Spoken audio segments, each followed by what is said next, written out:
नमस्कार दोस्तों, चलिए जानते हैं बिहार की 25 फटाफट बड़ी खबरें सिर्फ 10 मिनट में। लेकिन उससे पहले आप इस वीडियो को कहां से देख रहे हैं कमेंट में जरूर बताएं।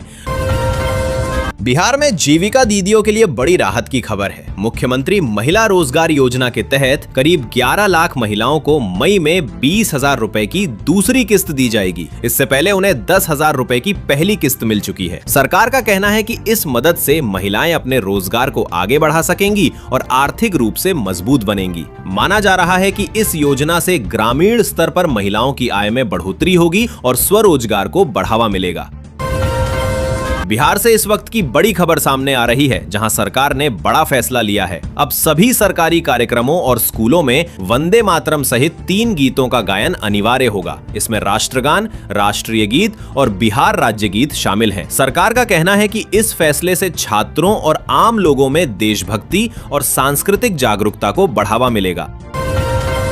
बिहार में ग्रीन फील्ड टाउनशिप को लेकर बड़ा प्लान तैयार किया गया है। राज्य के 11 शहरों में सैटेलाइट टाउनशिप विकसित की जाएंगी, जिसमें किसानों को भूमिहीन नहीं किया जाएगा। वे अपनी जमीन के मालिक रहते हुए शेयर धारक बनेंगे। इस योजना से जमीन की कीमत 10 से 20 गुना तक बढ़ने की संभावना है, जिससे किसानों को बड़ा आर्थिक फायदा हो सकता है।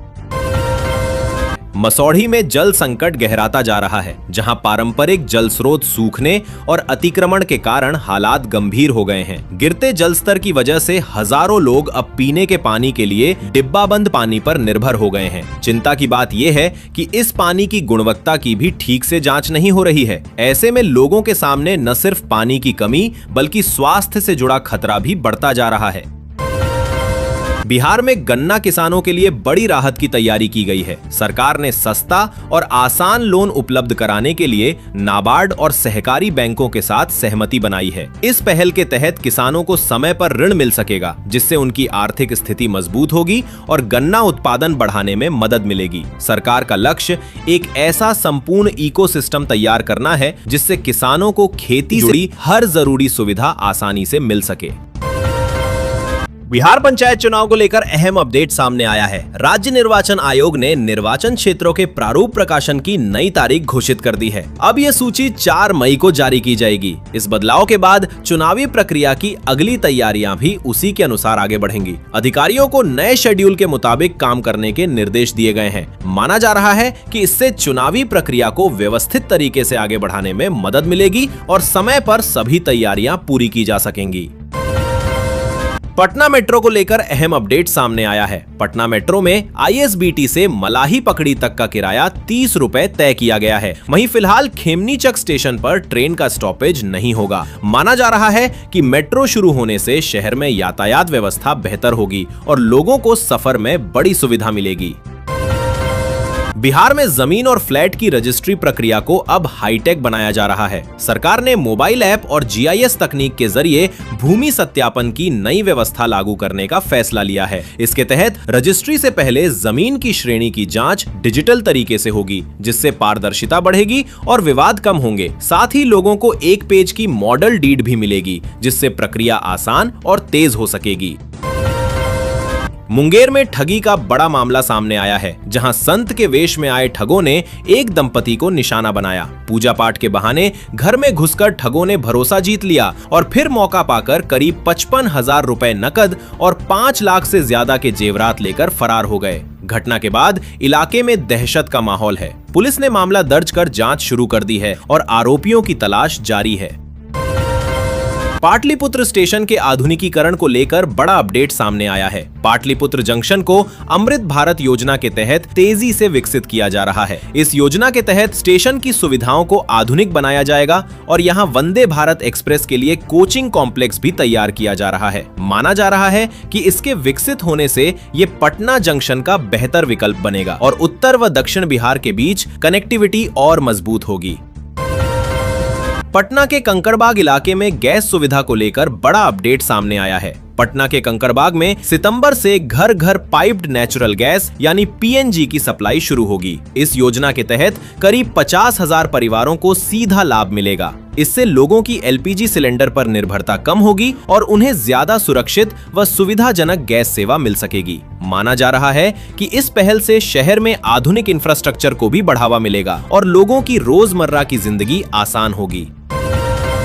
राजगीर में भ्रष्टाचार के खिलाफ बड़ी कार्रवाई सामने आई है। नालंदा जिले के राजगीर थाना के सब इंस्पेक्टर देवकांत कुमार को 90,000 रुपए की रिश्वत लेते हुए रंगे हाथ गिरफ्तार किया गया है। निगरानी ब्यूरो ने यह कार्रवाई राजगीर गिरियक रोड पर की, जहां आरोपी एक मामले में केस डायरी भेजने के नाम पर पैसे मांग रहा था। गिरफ्तारी के बाद विभाग में हड़कंप मच गया है और आगे की जांच जारी है।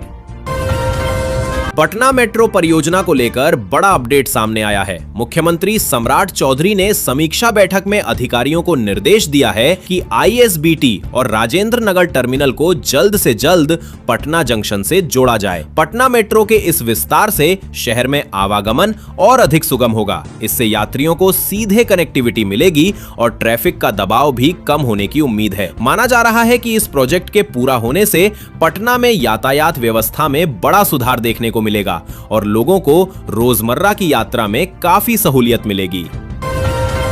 जमुई के लिए रेल सुविधा को लेकर अहम अपडेट सामने आया है। अब वंदे भारत एक्सप्रेस का ठहराव जमुई स्टेशन पर भी होगा। इस फैसले से किऊल और भागलपुर रूट की कनेक्टिविटी और मजबूत होगी। यात्रियों को अब तेज और सीधी रेल सेवा का लाभ मिलेगा, जिससे सफर में समय की बचत होगी। साथ ही माना जा रहा है कि इस बदलाव से व्यापारिक गतिविधियों को भी बढ़ावा मिलेगा और क्षेत्र के विकास को नई गति मिल सकती है।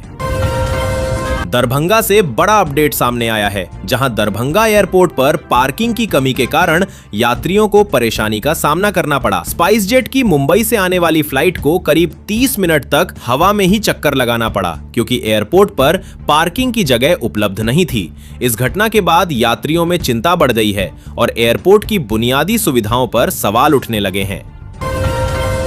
बिहार में बीएड नामांकन को लेकर अहम अपडेट सामने आया है। 2026-28 सत्र के लिए सीईटी बीएड 2026 के आवेदन शुरू हो गए हैं। बीआरए बिहार विश्वविद्यालय द्वारा आयोजित यह परीक्षा 7 जून को संभावित है। अभ्यर्थी ऑनलाइन पोर्टल के जरिए आवेदन कर सकते हैं। माना जा रहा है कि इस प्रक्रिया से बीएड में दाखिला लेने वाले छात्रों को समय पर और व्यवस्थित तरीके से नामांकन का मौका मिलेगा।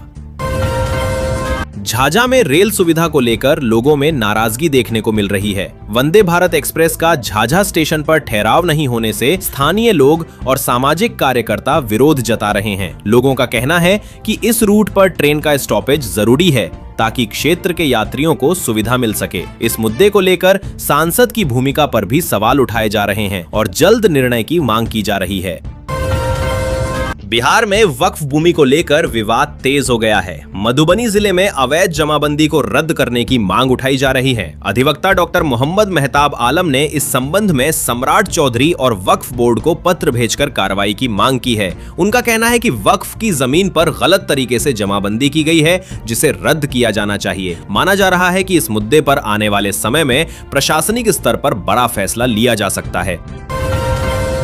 बिहार में सरकारी आयोजनों और स्कूलों को लेकर नया नियम लागू किया गया है। अब सभी सरकारी कार्यक्रमों और शैक्षणिक संस्थानों में वंदे मातरम, राष्ट्रगान और बिहार राज्य गीत का गायन अनिवार्य होगा। इस संबंध में सामान्य प्रशासन विभाग ने सभी जिलाधिकारियों को आदेश जारी कर दिया है और सख्ती से पालन सुनिश्चित करने के निर्देश दिए हैं। सरकार का कहना है कि इस फैसले से छात्रों और आम लोगों में देशभक्ति और सांस्कृतिक मूल्यों को बढ़ावा मिलेगा।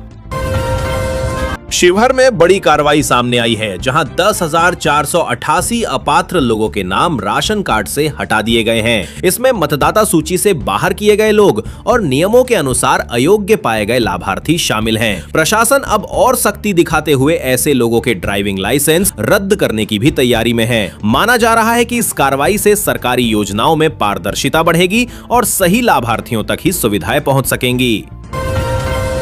भागलपुर में सड़क निर्माण को लेकर अहम अपडेट सामने आया है। भागलपुर अगरपुर कोतवाली 4 लेन परियोजना का निर्माण जुलाई से शुरू होगा।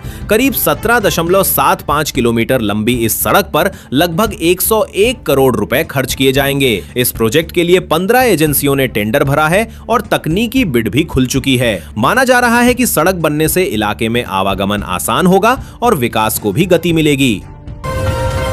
बिहार में बहुमंजिला इमारतों की सुरक्षा को लेकर बड़ा कदम उठाया गया है, जहां सरकार ने अग्नि सुरक्षा और रेस्क्यू को मजबूत करने के लिए करीब 18 करोड़ रुपए की लागत से 62 मीटर ऊंचे हाईटेक एरियल लैडर खरीदने को मंजूरी दे दी है। इस फैसले से ऊंची इमारतों में आग लगने जैसी आपात स्थिति में तेजी से राहत और बचाव कार्य किया जा सकेगा, जिससे लोगों की सुरक्षा बेहतर होगी और हादसों में नुकसान कम करने में मदद मिलेगी।